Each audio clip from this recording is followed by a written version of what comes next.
CBI रिया से सच उगलवाने के लिए कई सारे काम कर रही है, जिसमें सवाल जवाब सबसे अहम है। सीबीआई लगातार रिया पर दबाव बना रही है। सीबीआई रिया से तरह तरह के सवाल भी पूछ रही है। सवालों में घिरी रिया जब खुद को फंसता देखती है तो पूछताछ के दौरान गुस्सा हो जाती है और अफसरों पर भड़क भी पड़ती है।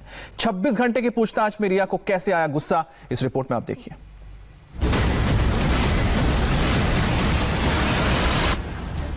3 दिन 26 घंटे और सीबीआई के सैकड़ों सवालों की बौछार। सुशांत की मौत की मिस्ट्री को सुलझा रही सीबीआई को रविवार को अहम जानकारी हासिल हुई। केस की आरोपी नंबर 1 रिया से तीसरे राउंड की पूछताछ में सीबीआई को कुछ ऐसे स्कूप मिले कि रिया के होश उड़ गए। ये ऐसे सबूत थे जिससे रिया आपा खो बैठी और बौखला कर सीबीआई के अफसरों पर भड़क उठी। सीबीआई के तीखे सवालों का सामना करने से रिया चक्रवर्ती इतनी परेशान हो गई कि उसने सीबीआई के अधिकारियों पर चिल्लाना शुरू कर दिया। रिया का ये बर्ताव देखने के बाद सीबीआई की एसआईटी की मुंबई में अगुवाई कर रही एसपी नुपुर प्रसाद ने रिया को खूब फटकार लगाई और कहा कि अगर वो बेकसूर हैं तो साबित करें, वरना जांच में चुपचाप शांति से सहयोग करें। असल में अभी तक रिया चक्रवर्ती ने अपने बचाव के लिए जो चक्रव्यूह अपनाया है वो 5 मोटी मोटी बातों के इर्द गिर्द घूम रहा है।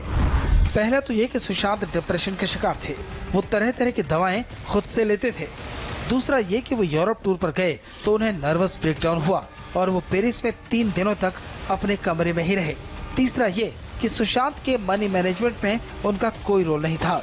और चौथा ये कि सुशांत अपने परिवार से खुद ही दूर गए थे। रिया का इससे कोई लेना देना नहीं था। रिया तो सुशांत के साथ लिव इन पार्टनर थी और झगड़ा होने पर 8 जून को सुशांत का घर छोड़ दिया। उसके बाद सुशांत की बहन मीतू के साथ रहने के लिए आ गई, जबकि सुशांत की मौत 14 जून को हुई। सीबीआई रिया चक्रवर्ती से पूछताछ में इन्हीं बातों की बार बार तस्दीक कर रही है और दूसरे गवाहों के बयानों से रिया के दावों का मेल करके फिर उनसे क्रॉस क्वेश्चन किए जा रहे हैं। और इन्हीं क्रॉस क्वेश्चन से रिया बेहद परेशान हो गई और गुस्सा हो गई।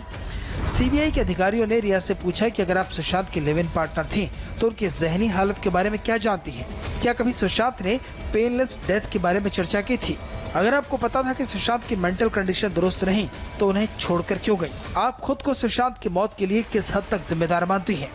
अगर आप बेगुनाह हैं तो किसी तरह के टेस्ट जैसे कि पॉलीग्राफी टेस्ट के लिए तैयार हैं?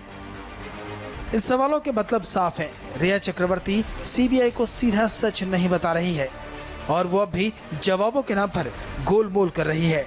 ऐसे में सीबीआई रिया का झूठ पकड़ने के लिए लाई डिटेक्टर टेस्ट करवा सकती है। अभय पराशर, इंडिया टीवी, मुंबई।